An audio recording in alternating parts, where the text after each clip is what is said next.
Jonesy and Amanda. Jam Nation. Down to the Jonesy and Amanda Arms for the pub test. Booing at the footy. Does it pass the pub test? This was after the recent Collingwood versus Sydney Swans game, and it was all directed at Lance Franklin.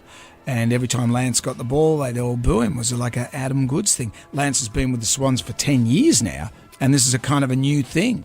The only thing I could put it down is Eddie McGuire mentioned about the Swans breaking the salary cap 10 years ago when they poached Buddy from Hawthorn. But he only mentioned this recently. He only mentioned it recently, and it's come to light about this COLA payment, so the cost of living payment allowance, and that gets distributed to younger players that get poached from Melbourne to come to Sydney because the cost of living up here is more expensive. Right, but that happened a long time ago, but he only just mentioned it recently. He's mentioned it recently, and before that particular game, so this booing has come out of that, and I don't think it's a racial thing. But as we say, the only person who can determine how they feel about that is Buddy Franklin himself.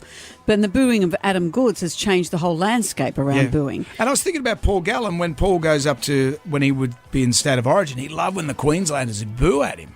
We asked him that. I said, how do you feel about that? Everyone hates you. And he goes, oh, I love it. He throws it back. But you could be a sensitive soul. Like, you know, I've never felt the need to boo someone out on the footy field. No, and I'd never let my children boo when we went to the football, but others are saying, look, this is theatre. We encourage the villains versus the good guys. That's what we want from our games. Booing at the footy, does it pass the pub test? The team that I support, apparently they're the best booers in the game, but it doesn't really matter. I would never do it, but I think it's better than calling out filth to them. No, it doesn't. I'm not a fan of the booing, and it's just a shame when teams complain about it when their fans do it as well.